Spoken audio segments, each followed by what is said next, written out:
Hello. I'm going to give everyone a chance to come in. Sorry if you hear that clicking sound. It is one of my fans in my greenhouse. So I apologize for that. I could turn it off.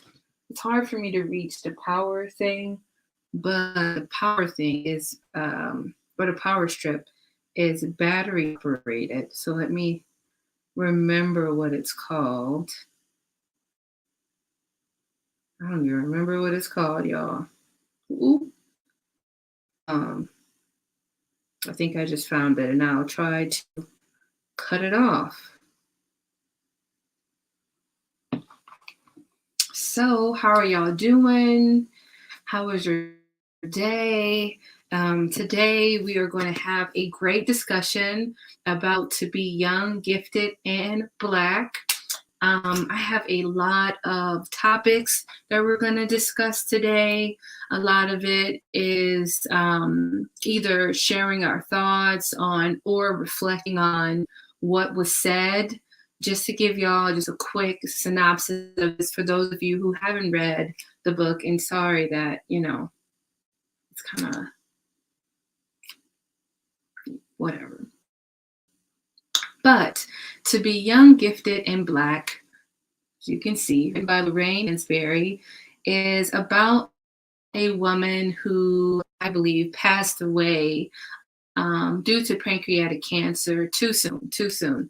But we are very gifted to have known her, to have known her words, to have known her impact, and to know what it is to be young, gifted, and Black. And I think she embodied that to a T. This book is filled with things in her words, is what it says here, in her words. There are letters, there are fragments of her plays, her thought about race at the time, her thought about the ghetto at that time, her thought about different depictions of Black neighborhoods, specifically Black neighborhoods in Chicago. So I think that this is probably one of the best books I've ever read in my life. To me. I couldn't find it on ebook, so I apologize for it being inaccessible in that way. I couldn't find it on audiobook either, so I do apologize for being inaccessible in that way as well. I try to make all the books that I choose to be pretty accessible in any way, or even if you can have your Alexa or your phone or whatever read it to you. But there was I didn't find one ebook version of this, and I don't know if y'all did or not. Hey, hello. I hope you stay. I hope you stay and talk and chat, even if you didn't read the book. I definitely think this is a good book to discuss, even if you didn't write the book. So I'm going to go ahead and go through my 18 points that we're going to go through. Sometimes I make points before I do the Black discussion, the Black classic discussions, or I don't. I haven't figured out what is preferred. If you have a preference, let me know. It seems to go good either way. So let me know about that. My throat is really dry, so.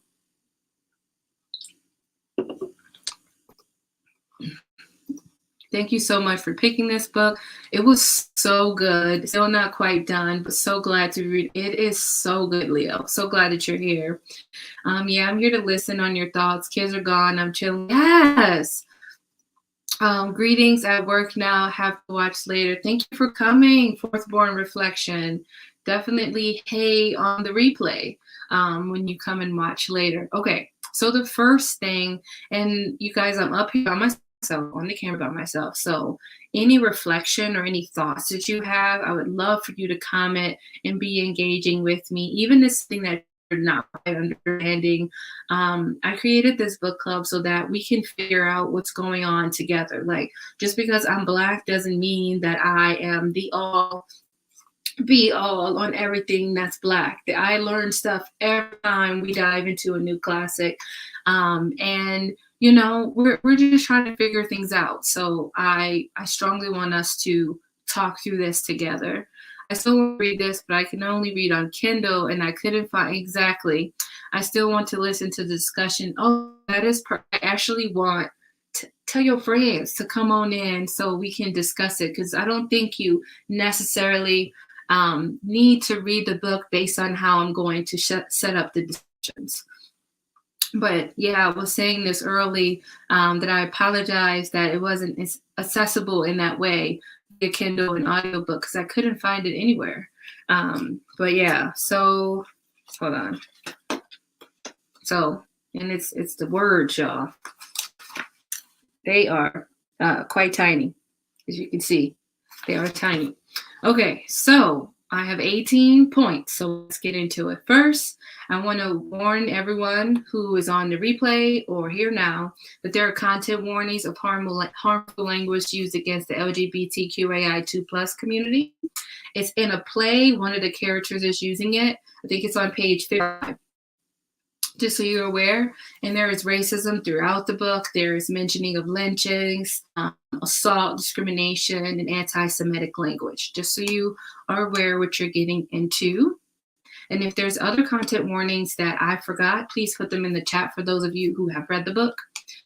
So let's start off with our first question is, what did you know about Lorraine Hansbury prior? I'm going to say I knew nothing. I knew essentially nothing. I mean, we did read A Raisin in the Sun a couple months back, but that was my first introduction to who she was. And I thought that play was dynamic. I definitely felt a lot of frustration for the Walter character. And I just didn't read a lot. So I didn't know much about her life.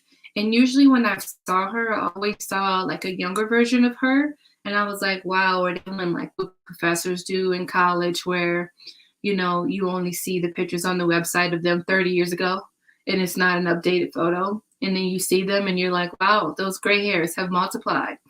But we only see young versions of her because she died at 35, I believe. So it makes sense while we only see young pictures of her.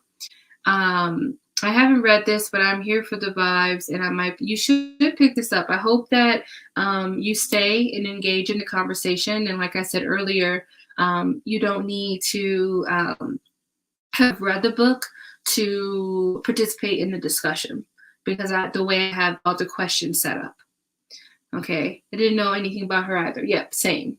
So I was like, did you read A Raisin in the Sun? Did anybody read A Raisin in the Sun, the screenplay, or even see the movie? Our recent ancestor, Cicely Tyson, was in it. It's always so odd, like, doing this by myself, because I'm like, dramatic pause, you know, like, wait. Okay. This is the first I've ever heard of her. Okay. And I've seen the movie. Okay, cool. All right, so we have some people who vaguely knew who she was and people who didn't quite. I haven't finished the book, but I'm looking forward to this discussion. Yes, come on through. Remember, I want y'all to be as engaging as you possibly can in the comments, because it'd be lonely when it just be me. So that's not just today discussion, that's future discussions as well. I saw it in high school a long time ago. Yeah, it has been adapted or used. The play has been, I don't know how do you say it. The play has been performed. There we go. I was like, why am I losing the word? The play has been performed in lots of high schools. I've heard of it being performed in a lot of high schools. And there's some people who do their own spin on it. But if you read the book, which I'm going to verbally tell you, there is a section where Lorraine says how she wants people to expand on her work when she's no longer here. So the fact that people did that is exactly what she wanted, her legacy. There was a part of the book when she was really down and she was like, you know, I achieved nothing. And I'm like, nothing? You achieved nothing. But I definitely get that. Me being in my 30s, I'd be like, oh, I didn't do anything. But then when you look at like the degrees and like where I've been, where I've lived, I have done things, but you get in moments where you are you're faced with imposter syndrome and faced with, you know, just looking at life differently. And I think for Lorraine, she had that extra layer on sickness and knowing that death was near and there was literally nothing she could do about it. So it makes you reflect on a lot of things. She even reflect on the wealth that she had. Was like, you know, I traded comfort for whatever. You know, it's she did a lot of reflection on what she was, but that's typically what happened when you're toward the end of your life. It's unfortunate that the end of her life was cut so short, but I can understand those different layers to it. Okay, let's move on to the next question. Did you read the James Baldwin intro? If so, what stood out to you? I don't know who had that version, but for me, I thought it was really beautiful, the relationship James Baldwin had with her. You can tell it was a level of intellectual respect and intimacy between them two. And like she would refer to him as Jimmy, and just the way that he was just such in awe with her, and how like it don't matter where she was just open to what people thought of her, no matter what it was. Like she would walk in a room and then light up a place. Like it was just like, I love reading anything by James Baldwin. It puts me to tears. I'm just going to tell y'all this right now, right here. But reading it was just, I think I can find something. He said, never before in the entire history of the American theater has so much of the truth of Black people's lives have been seen on the stage. That marvelous laugh, that marvelous face. I loved her. She was my sister and my comrade on the same side of the barricades, listening to the accumulating thunder of the hooves of horses and the treads of tanks. How could you not have been in love? And sometimes when I'm reading these classics, I get sad because I'd be like, we're reading people who are no longer with us in the physical plane, but we are still playing out their legacy. We're still contributing to their thought. And the fact that they're not here and I can't ask questions, selfishly, I'm just like they're like his relationship with her. I don't know about y'all, but I cried several times. Like it's just, man, so beautiful. And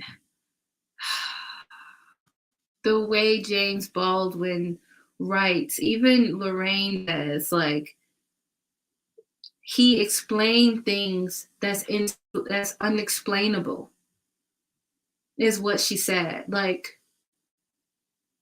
that is beautiful, to be able to articulate yourself in a way that transcends not only white people, but Black people, but able to talk about Black folks in a way that's so humanizing and also so reflective of the time and 400 years of enslavement. I really wish I had the girth, because it's just beautiful. It's beautiful, and I lost of words so beautifully. I loved his intro, and the way he described their friendship was so beautiful. I'm so happy I had that version. I don't know if there's another version, probably is, but I'm gonna need. Listen, if you get the copy with his intro. And I will say, I got this off Thrift Books. I think it was like $4. So, just saying. I think it's really beautiful. We have to keep it. We do. Well said. Yeah, thank you. I need to read more James Baldwin. Yeah, A Fire Next Time is my favorite book of his. I'm going to die by that. And there's a bunch of like interviews that he had that are also my favorite, and I find myself rewatching. So just wonderful. And I also kind of want to ask my granny if she knew of Lorraine Hansbury, because she was in her 20s at the time, I think. Not that much younger from her, but in her 20s, I believe. Yeah, I think she was in her 20s. But anyway, the next question, this might be a long live show, so buckle up, y'all. How do you think Lorraine Hansberry, family dynamic shaped her into a playwright? For me, I feel that her family demanded her to be a participant and an observer at the same time. And a lot of times when she was engaging with other people in her area, she observed a lot. And I think that act of observing really enhanced her ability to be descriptive of certain ways of life in her plays. And I think if she didn't have that, I don't think it would be as memorable, I would say, because there's something observing. A lot of people think that you need to be like the loudest person around, or you need to be the most boisterous, the most loquacious human being on the planet. But there is something to be said about just observing your surroundings. You can learn so much just by sitting back and I think the fact that her family instilled that in her, not directly, but indirectly, really aided her in her writing process to be very critical of situations, even situations that she found herself in. See, Redditor's back, it stayed with me. I think it's one of those books that I just need to read again. Yeah, no, just going back and reread that. Any thoughts on what I just said? It was incredible to read her perspective on the Supreme Court. Exactly. I think that's the next question, is it? Hold on. No, but hold on, I did mark it. Let me see if I marked it. If I mark it, we can talk about it. But I don't think. Oh, yeah. I think I would just say a little bit because I can't figure out what I marked it. I think that was one of the parts that was most, not most, but one of the parts that I found sobering, because page 20, thank you.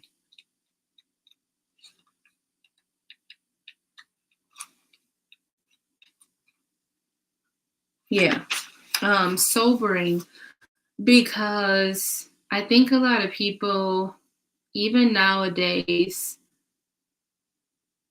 don't understand segregation to that point. Like, people think we're in a post-racial society, and we're not. Like, Ruby Bridges is still living.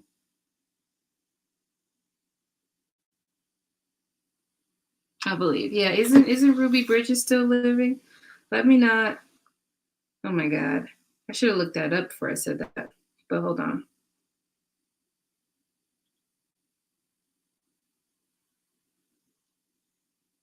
Yes. Ooh, she's 67. She's still living. And I remember learning about her mainly because I'm from Louisiana. But I think, we should take some time to reflect on how we are not in a post-racial society, and how the Supreme Court ruling that was discussed in the book is still here today. It's still, the effects of it is still here today. And I think we see it a lot when it comes to like gerrymandering and different, budgets that different locations are able to get, money they're able to put into their school districts, etc. If you're interested in learning more about gerrymandering and all those different things that I just said, I suggest reading The Color of Law by, I think it's like Ryan or something Stein. It was a very informative read. Okay. All right. Thank you. Because I was like, ooh, I had to Google it real fast. Because sometimes I'd be like, they're still living and they are no longer in the physical plane. Okay, LH, Lorraine Hansbury, described, oops, sorry. Let me go ahead and edit that. Sorry. Okay. Lorraine Hansbury describes her work as genuine realism. Do you agree? So I'm going to read that to you for those of you who haven't read the book. It's a short read, so I want you to be like, oh, she's reading. And if I am, just minding my business. Okay. It's one of my favorite parts of the book, too. So the interviewer says, that's fascinating. What would you call, wait, hold on. Interviewer, are you trying to find tragedy in these people, in the smaller people? Lorraine, ultimately, I would like to, yes. It's the route that I'm trying to go. Interviewer, that's fascinating. Would you call your plays naturalistic? Lorraine, I would not. Interviewer, and what would you call them if you had to put it in words? Lorraine, I hope my work is genuine realism. Interviewer, what's the difference? Lorraine says, she says, it's enormously different. Well, naturalism tends to take the world as it is and say, this is what it is. This is how it happens. It is true because we see it every day in life that way, You simply photograph the garbage can. But in realism, I think the artist who is creating the realistic work imposes on it not only what it is, but what is possible, because that is part of reality too, so that you get a much larger potential of what man can do, and it requires a much greater selectivity. You don't just put everything that seems, you put what you believe is. So in a lot of her plays, the first play I'm going to talk about soon is a conversation between two enslaved people. And right before that, she discussed briefly knowing her grandmother, who was an enslaved person, and her watching her grandma. Back to that observation. And then she has a play about, these sisters, and I think the sister husband, or I forget who it is, but them two are talking about a sister who is a stripper. She's either a stripper or a sex worker, and they found a husband for him, or for her, sorry. And the husband is I think he's a Jewish black man. And I think the family is white. It talks about how this family is using anti-Semitic language and also racism, but also trying to talk about there being like a pure white race in a way. And then there's a play that's about he and she that talks about the intellectual Negroes and what that means and how that feels to be called that, essentially. So there are different plays that I feel like really capture what is and what not only she believed, other Black folks at that time believed, and also what could be a result of that, or what could happen later. Because that's something she also said. It's like she wants her plays to tell you, like, what could happen after this? Like, what could you infer from this? Going back. It was incredible to read her perspective. Oh, sorry, we already said that. Interesting. I've never heard the term genuine realism before. I haven't either. And I said, unbind. Okay. Oh, and the fact that she was working with Sidney Poitier. Okay, let me stop fangirling. I was like, huh. Okay. One of the first plays depicted an enslaved person reading, share. So the part of this that I found heartbreaking is that, so the play is about two people, a man and a woman. They're both enslaved. And the man is like with the woman and they're by themselves and they're talking. And he gives her a letter. Wait, hold on. I think he gives her a letter or a Bible. I can't remember. But both of these plays have the same sentiment to me. So I might be talking about two different plays or the same one. I can't remember. But I think they're different plays. But let me just tell you what they are, because I don't know why I got confused in my head. So one in the first play, this one, the man hands the woman the Bible. And she's like, what are you doing with this? Essentially, like, she's nervous about this. Like, what are you doing with this Bible? And he's like, I can read. And she's like, no, you can't read. We can't read. It's illegal, essentially. He's like, nope, I can. So he shows her that he can read. And he is so proud of the fact that he can read. And he has these dreams and aspirations of where these freed folks are at and how he needs to get there. And he's like, I'm going to get there. And she's like, I can't go with you. And no, you can't go with me. Like, I'm going to go check it out. And then I'll come back for you. And then I'll buy you. And then I'll buy my grandma. And then I'll buy my mom. And the fact that I don't doubt that wasn't a conversation that was had. And I just felt so broken of like, at this time, I'm like, man, this man is wishing for freedom that I know now, hundreds of years in the future, that probably wasn't going to happen for that man. You know what I mean? Like, the chances of it happening was really slim. And the fact that he thought he can go and come back, and the fact that he thought as an enslaved person, he can buy other enslaved people, which I think all of that was illegal, or some white man was going to make sure it was illegal. So that was really heartbreaking, just so heartbreaking. And how proud he was to read. And like, I just like started crying because like, I'm here, and the fact that I can read this, and I have the fact I'm reading as a Black person, like, let that sit in. The fact that I'm not being abused and beaten and everything. Just like, every time I learn about the hurts of my ancestors, I get more enraged and more thankful for the privileges that I have today. Like, I was like, holy shit. And then there was another similar story of this man giving this other character a story. And he's like, what is this? And he's like, read this story. And he was so proud that he wrote a story. Not only could he write, he can read.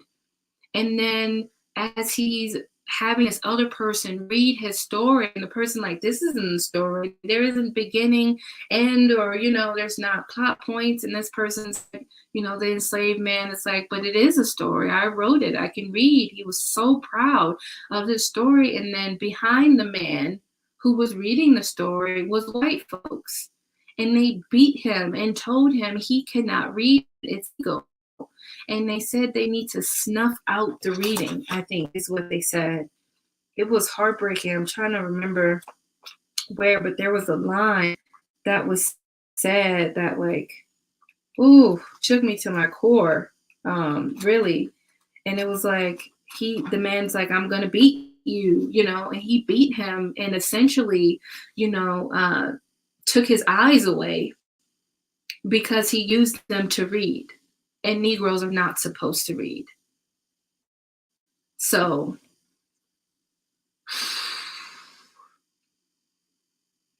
yeah. It was those plays were plays that you had to just be like, okay, close. I'm going to reflect on this, think about this, because wow. And this is not new news. We know this is not new news, but every time we hear it doesn't get any less daunting, doesn't make it any less hurtful, doesn't make it any less impactful. Yeah, that sent me. I'm gonna tell you. I'm gonna tell you right now. Um, any other thoughts on that? You can still add your thoughts on that. I'm gonna go to the next point. In several of the letters, oh, I just out here hanging out. In several of the letters she wrote, she was reading folks, reading them for filth. I loved it. I don't know if y'all caught that while reading. Lorraine was dragging folks. Dragging folks. Like, don't come for me because I didn't send for you. And I love the way she did it. It was in such a compassionate way. What was your most memorable read? Example, Dear Miss O'Hiller on page 132. And I'm going to read it to y'all because so this lady pretty much was telling her, I'm just assuming because her dear to people never got the letter that they wrote to her. I'm assuming this person wrote her letter that was very distasteful, filled with the isms about her work. And this is what she wrote to her. She said, "Let us please be quite clear about one thing. I have treated Mr. Lender as a human being merely because he is one. That does not make the meaning of his call less malignant, less sick. I could no more imagine myself allowing the youngsters to accept a obscene offer of money than I could imagine myself allowing them to accept a cash payment for their own murder. You seem to wish to quarrel with me about what you consider fuzzy-headed notions of idealism. I plead guilty to the charge of idealism, but simply idealism. See, our people don't really have a voice. We must come out of the ghettos of America because the ghettos are killing us. Not only our dreams, as Mama says, but our very bodies. It is not an abstraction to us that the average American Negro has a life expectancy of 5 to 10 years less than the average white. You see, Miss O'Lear, that is murder, and the Negro writer cannot be expected to share the placid view of the situation that might be the case of a white writer. As for changing the hearts of the individuals, I am glad the American nation did not wait for the hearts of individual slave owners to change to abolish the slave system, for I suspect that I should still be running around a plantation as a slave, and that really would not do. Sincerely, Lorraine Hansbury. I said, not you running around. Running around. She said, I definitely plead guilty. If you're telling me that humanizing a Negro is idealism, I plead the fifth. I just wish I could read folks like that in my comments. No words. Enraging. Listen, it was mic drop. You understand? There were so many parts in this book. There was one section where there was this farmer. Oh my God, I'm so mad about that. How I can't. There was a section about a farmer, y'all. And the farmer came for her. And she said, I wish that you can use the books that you are reading to educate yourself. And then she repeated what he called himself, which was a fine farmer on soil and all this. And she repeated his words back to him. And I said, wow. You said, look, I'm not going to come for folks. And then there was one other story where she was like, I usually don't go through my fan mail, but so absurd that I just had to respond. And I said, Lorraine, I'm sure those folks remembered the read that you gave them. Okay. Let's move on. Page 63. And so I'll go there. I put page numbers to things that I could specifically remember, so we can all follow together. And on the playback, if any of y'all want to read the book, you can go back to it. Page 63. It says, "This is what is meant when we speak of the scars, the marks that the ghettoized child carries through life." That, what are you thinking of? And this is about the Board of Education that we talked about earlier.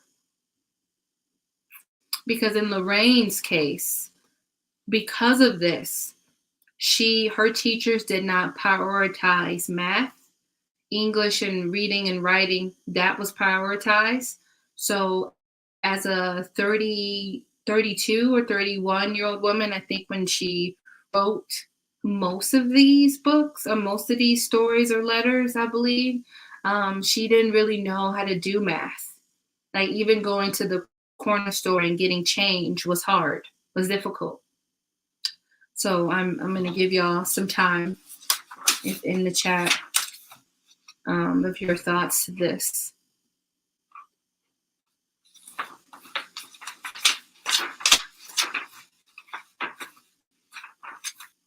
I mean, I definitely feel like I understood the effects of this because in New Orleans, I did most of my, secondary schooling, primary and secondary schooling in New Orleans growing up. And listen, them public schools and what is known as the ghetto was not top notch.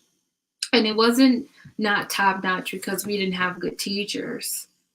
Funding impaired those teachers from doing what they could have done, right?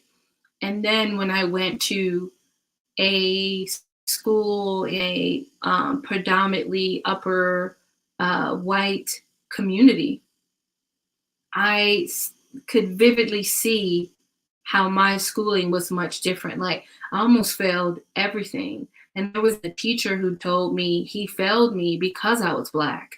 And then, my grandma went through had to pull me out of the school. I'm living that, living testament of that. So I didn't go to that school anymore, but you can tell how hard I struggled. And the Black family, everyone was white except me and my family.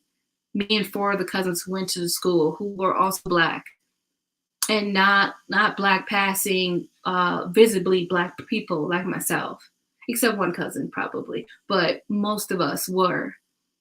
And we all struggled because we went from other schools to this school. And you can tell that there were things put in place that really set us up for failure. And we did not succeed. We had to go to other schools. And to be told that, like literally, I was studying with this girl. Her name was Molly. I'm not saying that as a joke, but for real. Her name was Molly. And we were really good friends. She's a white girl. And she was like, I ain't understand this math. I'm like, I don't understand. And we were studying. And then we got our test back. I think she got like a B plus. Literally, we had similar answers. We both was just as lost in the class. So I bought him the papers and I'm like, the math ain't math thing. And this man told me he failed me because he don't like Black people. And I said, let me tell my granny about this. And I left up out of there.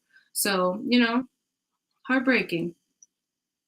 When talking about the Betsy Ross ghetto school, she said that, after all, was why it existed. Not to give education, but to withhold.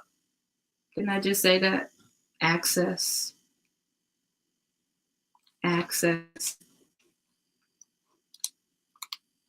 Yep.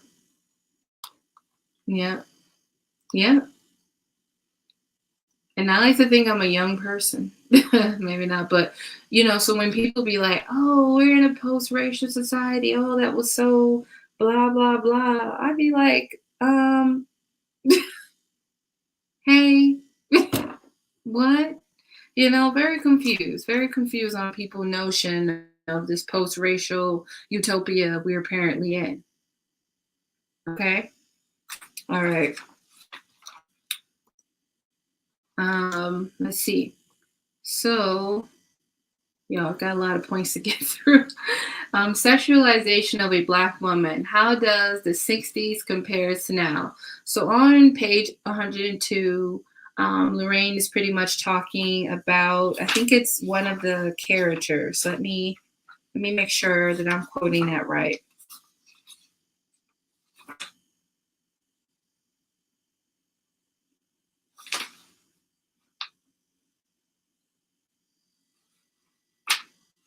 Okay. Also, there was a poem on 101 that I think everyone should read, but it says, "Mother, I can be coming from 8 hours on an assembly line or 14 hours in Mrs. Hazley's kitchen. I can be all filled up that day with 300 years of rage so that my eyes are flashing and my flesh is trembling.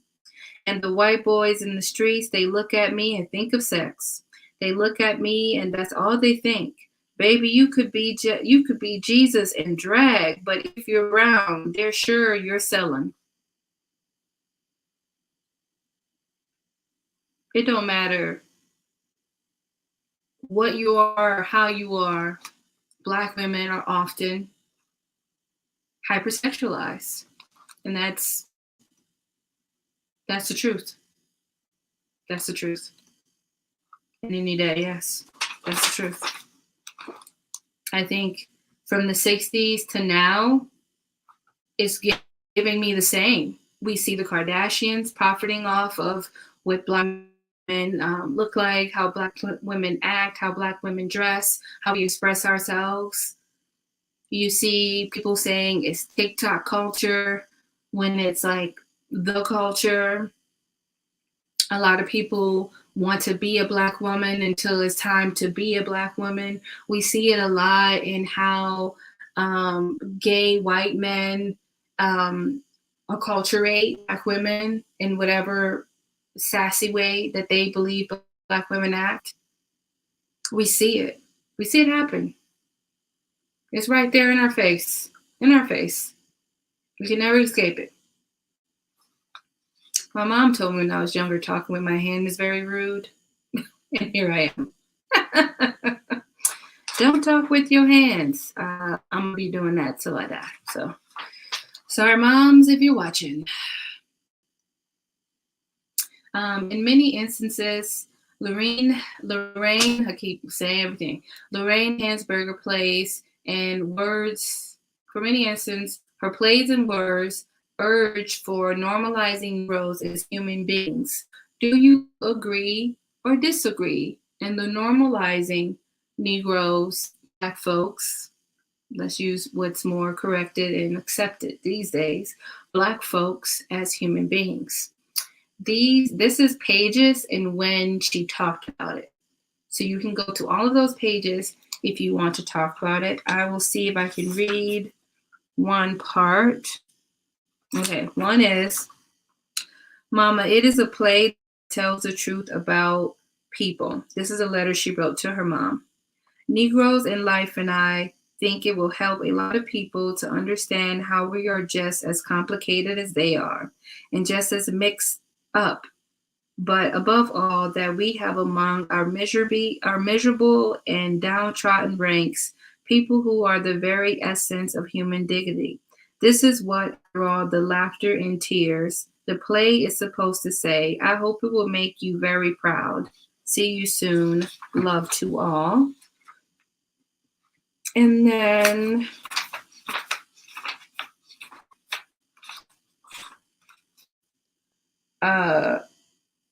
so interviewer, the question I'm sure is asked you many times.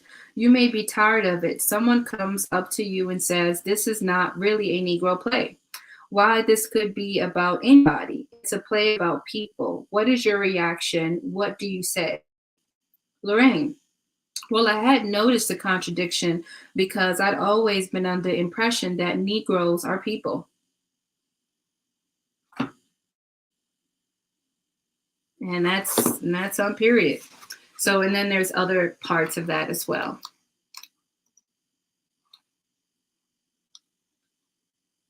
Somebody commented, but I can't see it. I don't know why that is. So I apologize for that. Okay, going in. We're at 45 minutes. So, and I think we have 1, 2, 3, 4, 5, 6, 7, 8. We have about 8. I could probably skip around. Yeah. Gave us some insight to her mental health. What did you think while reading this paragraph in the book? So in the book, she talks about feeling sad and lonely and what loneliness does to her and how like she just feel in such a state of despair. And I thought that was refreshing to see that, like the inner workings, like all these letters and notes that she wrote to other people or to herself. Because oftentimes when I'm reading Black classics or reading about those people, I'm reading what other people are saying, how those people were. And oftentimes, vulnerability is not always depicted, especially for Black women. So to read her say, you know, I'm struggling, felt very affirming to me. I don't know if that makes sense to y'all. Well, thank you, Susan. It's unfathomable that anyone has to fight to be seen as a human. Speak it. It is so infuriating to fight to be seen as the essence of your being. Exactly. Exactly. Period. Yep. We already talked about that. So this is something I just wanted to state because this is something I firmly believe in. And on page 189, she states, one must always keep up with young people's thought about things because after all, they were the change. Even though I do think the Gen Zers are wild. Ooh, they are wild in these streets. I'm here for it. I'm not gonna lie, my sister, she's 18. I have a sister who is 17. She just turned 18. So I have two 18-year-old sisters at the moment until a couple months from now. The oldest one is about that life. That girl chooses violence, but in a way that I approve. Like she has strict boundaries. She is firm in what it means to be a Black woman to her. This is what you're not going to do. You're not going to come at her. You're not going to talk to her. She's very solidified in who she is and what she will and will not accept. And I'm like, wow. You know, that's why I always believe like wisdom is not always in age. Wisdom can come in different packages and different forms at different times. So like seeing her step into this unapologetic person that she seems to always have been, I'm here for every moment of it. Every moment of it. And the fact that she reminds me of it, I'm like, I love to see it. But it's also, she is benefiting from words and the actions of people like Lorraine Hansbury. It's like to know that this mind came before us, we have no other choice but to continue. We have no other choice. Millennials, we have no choice but to make the world a better place. No choice. And she even said that, like times is changing or something like that. Like we have no choice but to move it. It's here. The era is here. It's now. It's begun.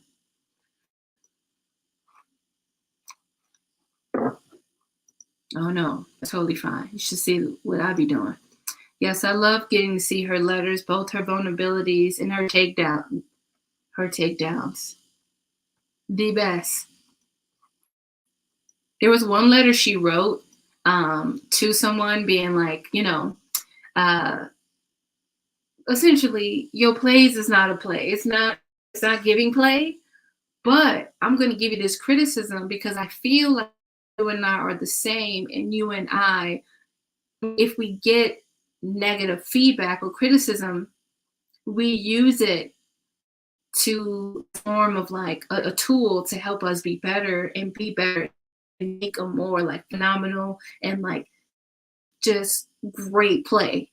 And I was like, if I received that, I'd have been like, this lady came from my life. But then she took time to tell me what it's not.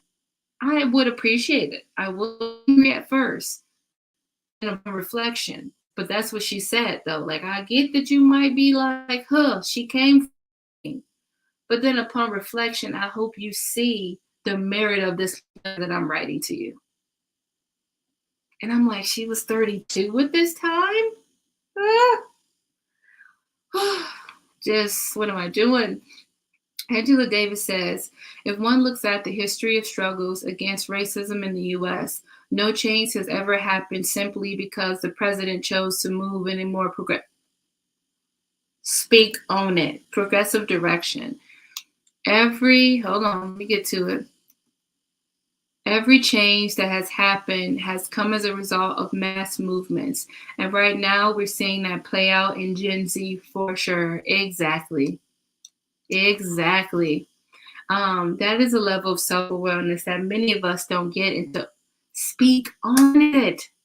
Liz, that's exactly what I was thinking while writing it. Thank you for putting it in much better words than I was able to. But seriously, I was like, wow, this lady is reflective. She is giving us reflection upon reflection. It's just so good. Usually I'll be trying to make these live discussions an hour, but it's going to be maybe an hour and 30. Don't hate me. I just feel like there's a lot to unpack, and I'm just so excited to unpack it with y'all. Loving the discourse, by the way. Yes, you are right. You are right. That ability to now stand up in mass is because of those who did the work before. Angela also says, when Black women stand up, as they did during the Montgomery bus boycott, as they did during the Black era, earth-shaking changes occur. I mean,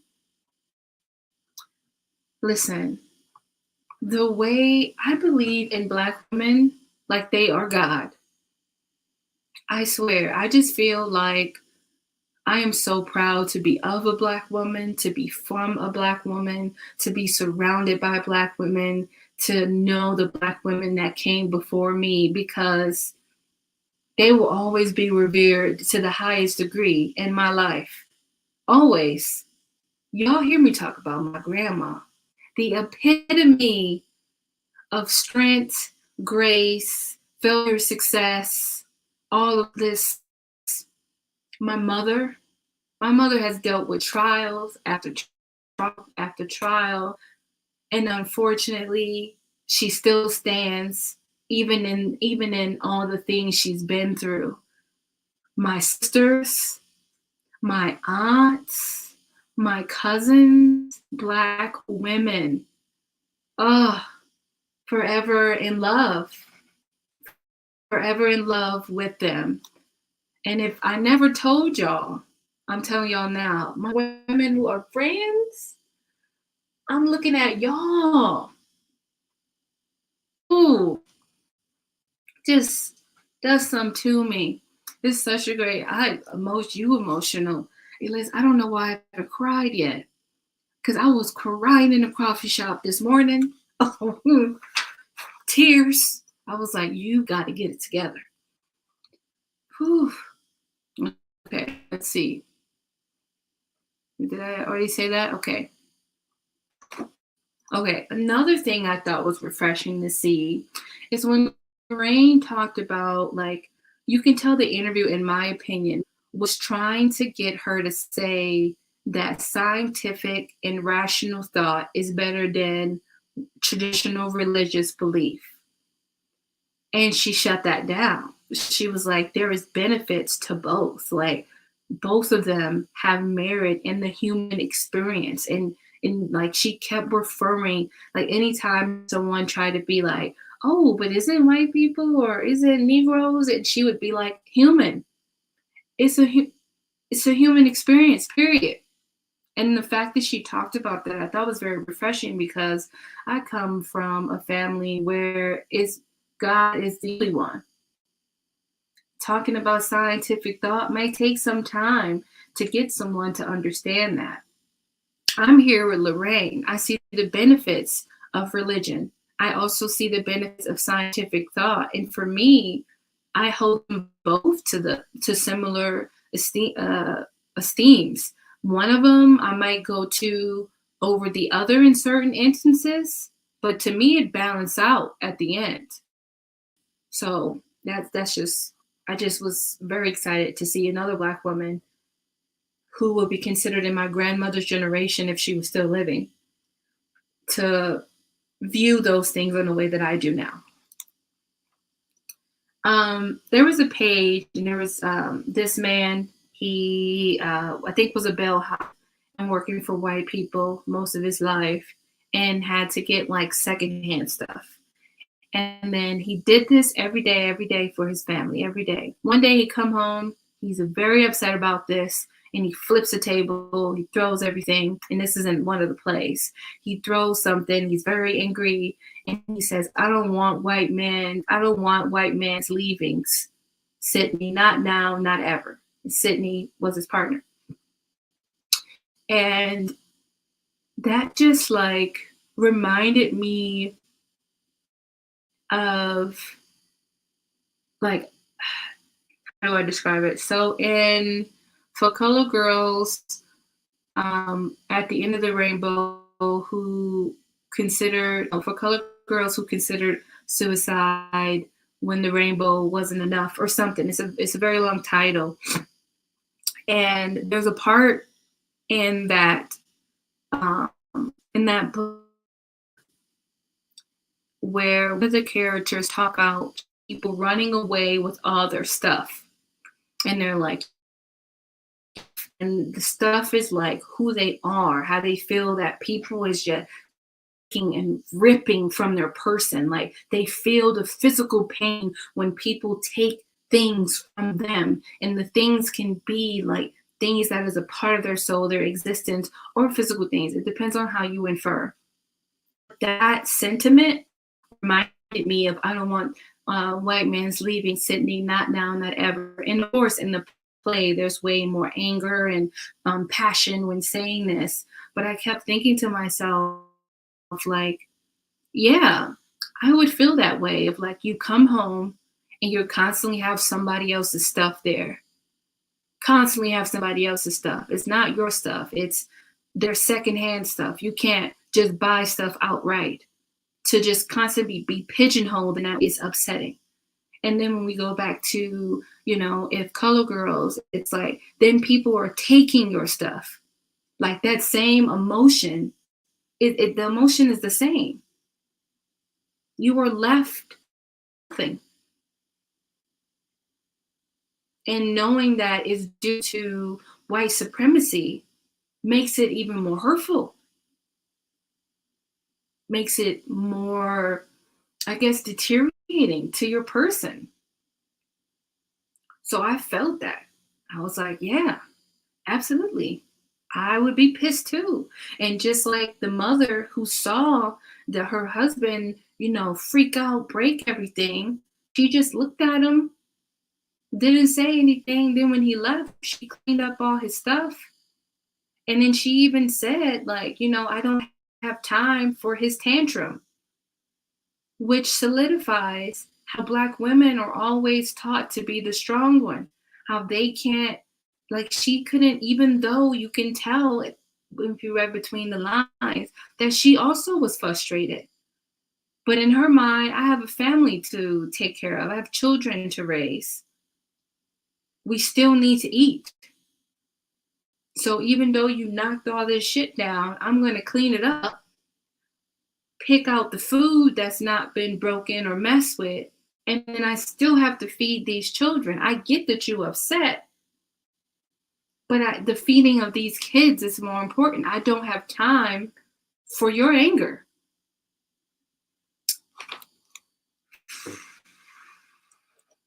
Oof. Y'all, I'm telling y'all, it was a word. I love that she spoke of the value of both. That's so important. Yep. Hey, Latrice, come on in. Okay. So, just tell me what y'all thought of what I just said, and then I'll go to this next one. I thought it was refreshing to see a Black person. Oh no, I already did that. Sorry. Boom, boom, boom. Let's go to the reading.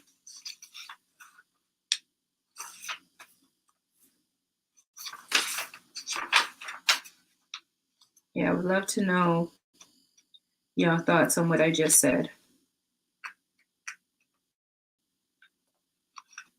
Could y'all understand that, white man's leaving? Did it go over your head? Some things in this book went over my head because I don't think I'm at a time to accept it now. And I think if I read it in a couple years, then I'll be ready. Because you don't always know everything. And sometimes a reread is necessary. It's taking me until Jesus resurrects, apparently, to get this page. Okay. So that's Sebe. I think I'm probably pronouncing this character name wrong. I apologize, Lorraine. I do. Oh, dear God. Hold on. So it's a conversation between a character, Charlie and Thesame. And Charlie is like the American who just have issues and pretty much calling Tessame, who's a Black man, bitter, and telling him, like, he says, you can't get rid of it, can you? The bitterness. You hate all white men. And he says, oh dear God, why do you all need it so? The absolute longing for my hatred. I shall be honest with you, Morris. I do not hate all white men, but I desperately wish I did.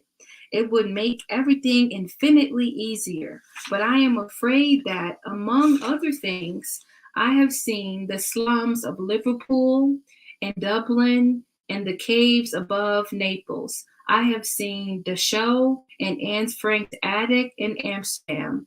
I have seen too many raw-knuckled Frenchmen coming out of Metro at dawn, and too many pop-eyed Italian children to believe that those who raid Africa for 3 centuries ever loved the white race either.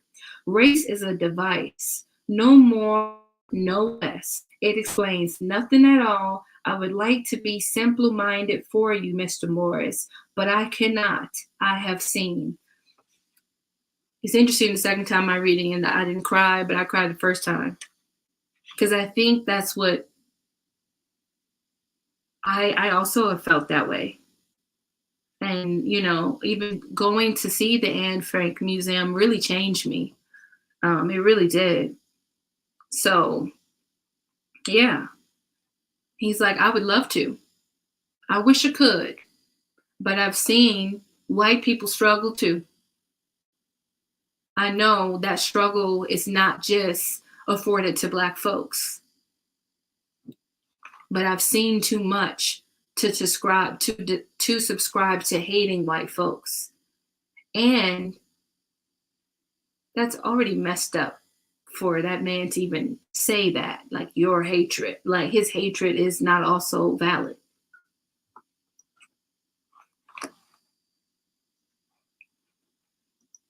Oh, hey, Pat, thank you for coming in. Exactly. I think the last point of how the mental load falls to women, particularly women of color, and therefore how can they be expected to take on anymore is very important. Thank you.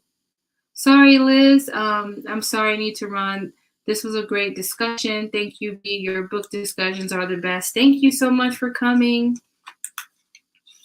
So this leads, I think, to my next question. And also, have you ever felt like it would be more easier to hate someone, but you've seen too much or you know too much about them. It's kind of like that. I forget what it's called. It's an iceberg theory where it's like you only see this much, and then the iceberg is like huge at the bottom, and then it's like all these other things you didn't see.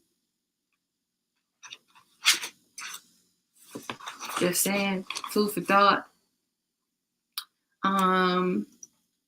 So, in current times, in what ways is race used as a device, and what are the realities of that device? So, to continue what I was just saying, Charlie said, but you see, then I agree with you entirely. Race hasn't a thing to do with it. Testembe goes, but it has. Charlie says, well, now, which thing do you believe, my friend? Because clearly you can't believe in both. Tashimba says, I believe in the recognition of devices as devices, but I also believe in the reality of those devices. In one century, men chose to hide their conquest under religion, in another under race. So you and I may recognize the fraudulence of the device in both cases, but the fact remains that a man who has a sword run through him because he will not become a Muslim or a Christian, or who is lynched in Mississippi or Zatembe because he is Black, is suffering the other reality of that device of conquest. And it is pointless to pretend that it doesn't exist merely because it is a lie.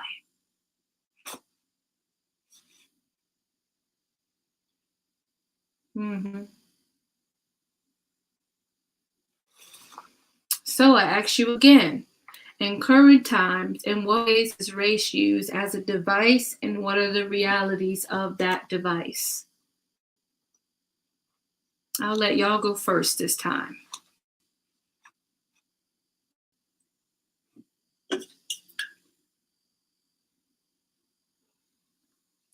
I should have got more to drink because I'm really at the end.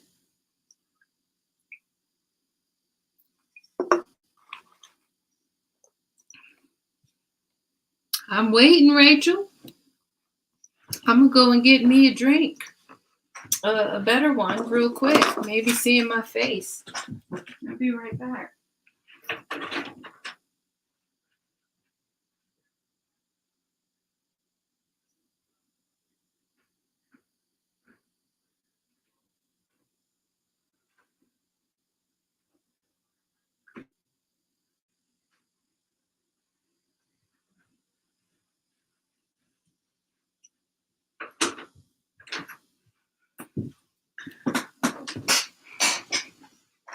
All right. Y'all said we ain't gonna write it down. I get it.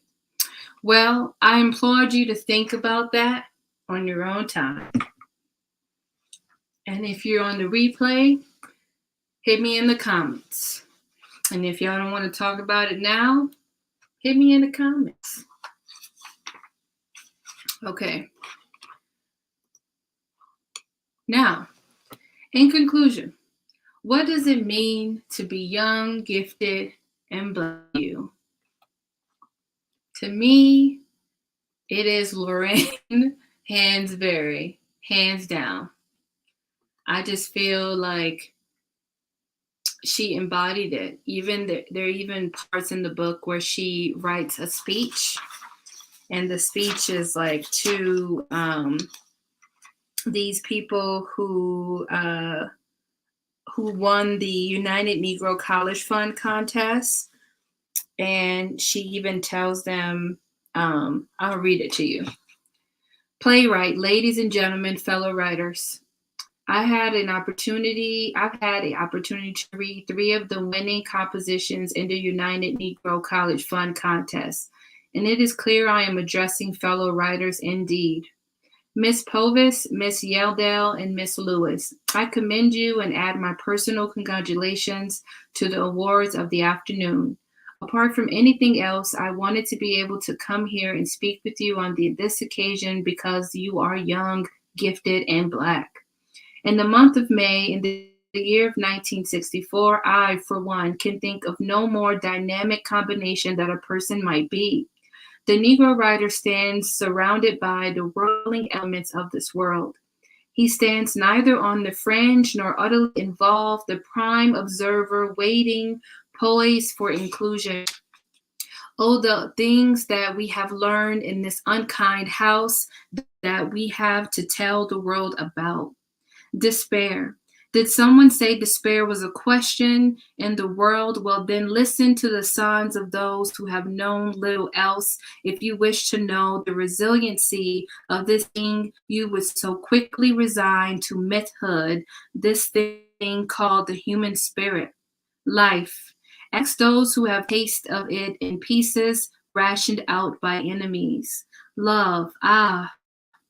Ask the troubadours who come from those who have loved them when all reason pointed to the uselessness and foolhardiness of love.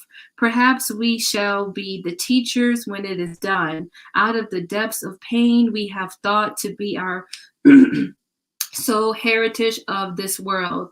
Oh, we know that love.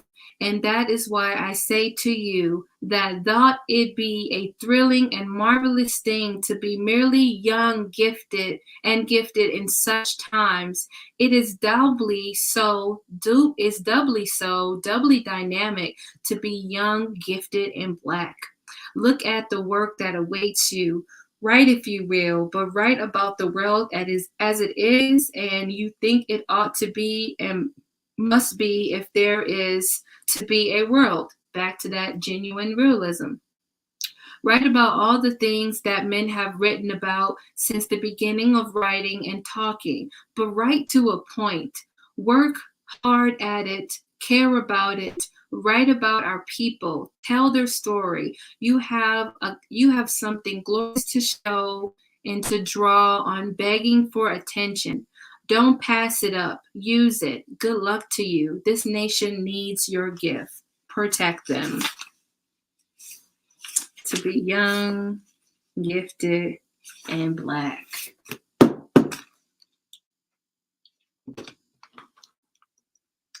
Prime example. You opened the case and you closed it.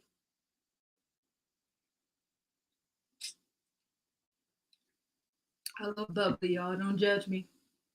That orange flavor be kicking. Amanda, just wow. Wow. I would say this could be talked about in a political sense, considering how politicians value the Black vote. Whoo. Yes. I feel so inadequate to answer that question, but race is definitely used in so many ways to oppress, divide, seize power, control. Money. That felt very adequate to me. Very adequate. So glad to know about her. Powerful speech. Powerful speech. Wow. Well, that concludes our discussion about young, gifted, and Black. In her words, Lorraine Hansbury. Always remember her. Keep her alive in your thoughts. Just, wow.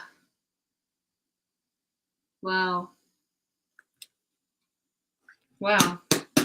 So thank y'all, giving y'all a round of applause for everyone who's watched, for everyone who's on the replay. Thank you so very much. Y'all have a wonderful day.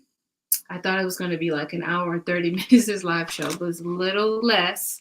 Thank you so much. This was awesome. Have a wonderful day. Live it up. If you haven't bought this book, please do. Please read it. I definitely did a deep dive, but there was way more stuff on there that could be said that, I think we can get in the meat and the bones. This is probably my favorite video of 2022. It is. I just got to be honest. It is so far my favorite video to do. So anyway, bye y'all. Anytime.